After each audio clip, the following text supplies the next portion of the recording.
19-year-old Renisha McBride was born on April 11, 1994, in Dearborn Heights, Michigan, to her parents Monica McBride and Walter Simmons. She was known as a friendly person and a hard worker. She attended Southfield High School, where she was a cheerleader, and graduated in 2012.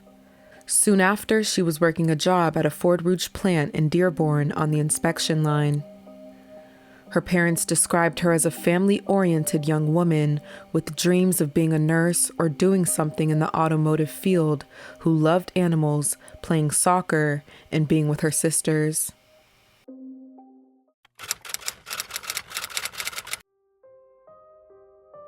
On this night, Renisha had gotten into a small argument with her mother about dirty dishes and left the house without her knowledge.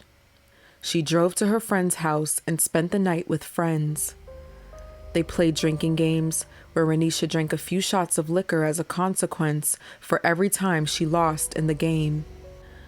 Before heading out, she smoked with friends and made it back to her car to head home. While on the road, she sped down a street and accidentally struck a parked car. A witness called the police right before 1 a.m. to report the accident and observed Renisha holding her hands in her head, exiting the car and leaving the site on foot. The witness was the owner of the car hit.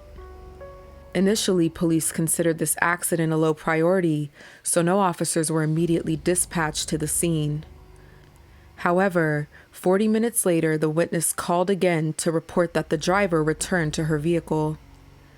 They mentioned to the police that the woman appeared discombobulated and appeared to be in a confused state of not knowing where she was and not being able to give a phone number or anything. EMS arrived at the scene some time later, but by then, Renisha walked away from the scene again and was therefore not treated. For the next 3 hours, her whereabouts were unknown.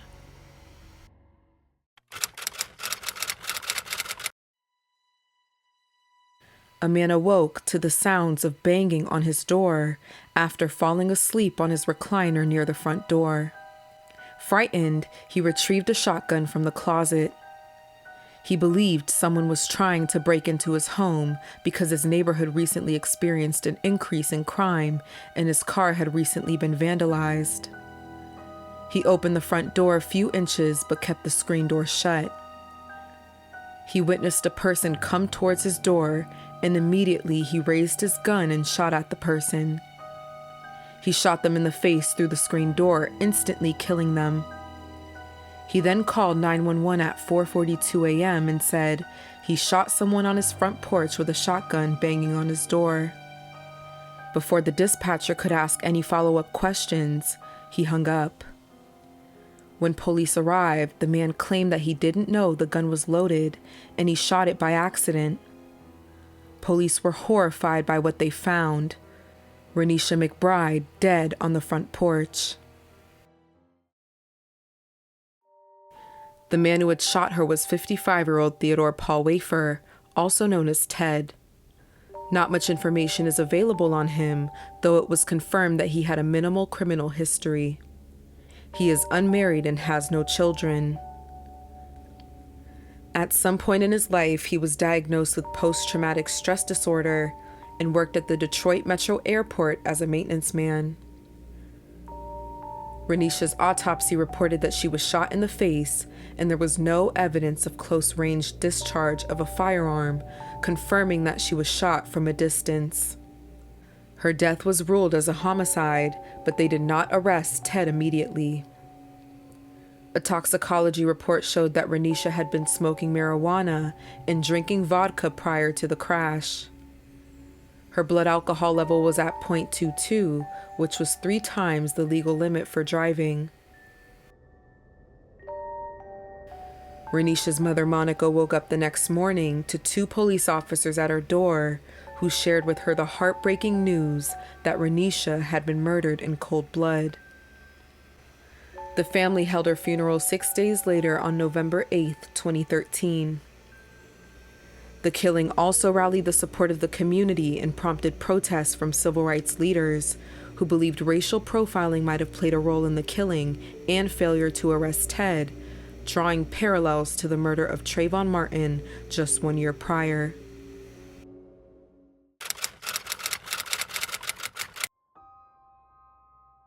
Nearly 2 weeks later, Ted Wafer was finally arrested and charged in connection with the murder of Renisha McBride.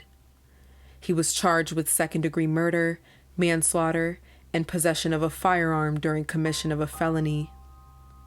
His bond was set to $250,000.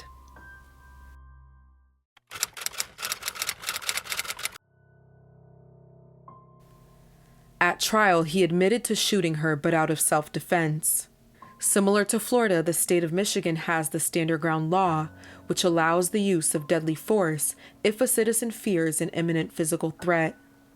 But Monica McBride said, "I can't imagine in my wildest dreams what that man feared in her to shoot her in the face."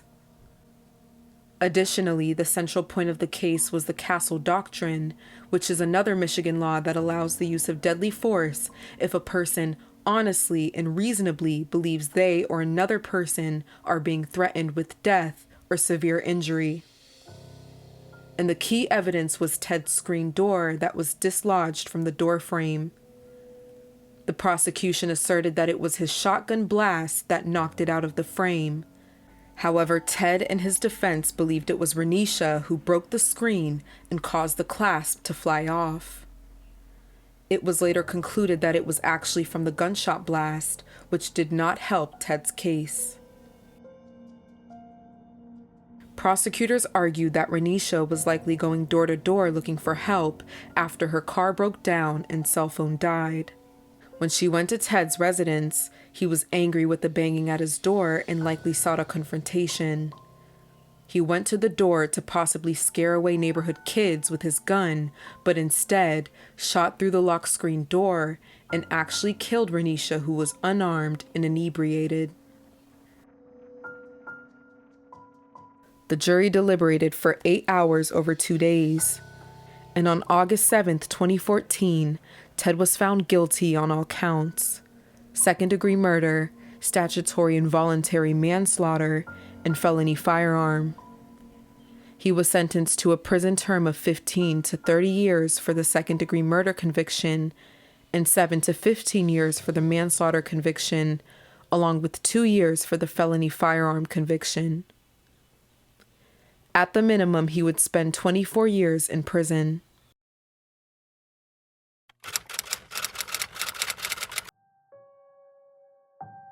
Renisha's 23-year-old sister Jasmine asked for the maximum sentence and said Ted's actions impacted a lot of people. She stated, "Somewhere down the line in life, I have to forgive you in order to be accepted into heaven myself, but I will never forget the pain, the hurt, the heartache, or the devastation you caused." At his sentencing, Ted apologized to her family and friends. To the parents, family, and friends of Renisha McBride, I apologize from the bottom of my heart.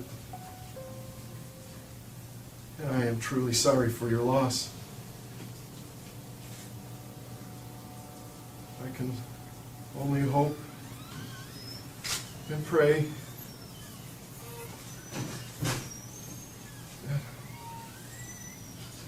that somehow you can forgive me. The judge said that she was certain he was remorseful and regretted his actions. She also believed that if he wasn't going to prison, she was confident he would never commit another crime in his life. But none of it excused what happened. She said, "This is one of the saddest cases I have ever had. A young woman's life is gone, and an otherwise law-abiding citizen's life is ruined. Although the evidence clearly showed in this case that Miss McBride made some terrible choices that night, none of them justified taking her life. I fully recognize that you did not bring these circumstances to your doorstep. They arrived there. But once they did, you made the choices that brought us here today. Wafer's lawyers believed the sentence to be too harsh, saying, 17 years for a man who's 55 and about to go to prison is a death sentence. While Renisha's father, Walter Simmons, walked out of the courtroom, he told the press that Ted got what he deserved and did not accept his apology.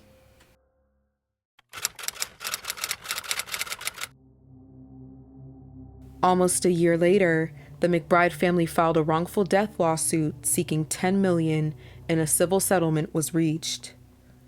Ted will pay Renisha's parents an undisclosed amount, as it was confidential.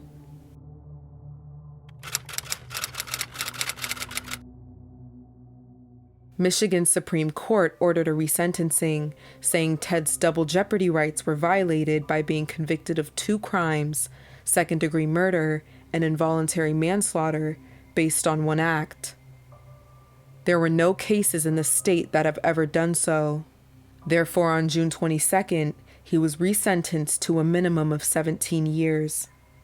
He will be eligible to apply for parole in 2031.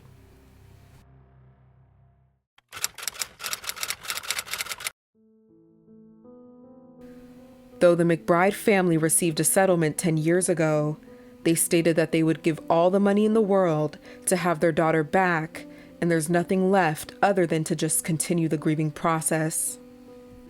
The family has been out of the public eye in the last few years, but may they receive more healing in their grief. This case is one of the most senseless and cold murders I have come across. May Renisha rest beautifully in paradise.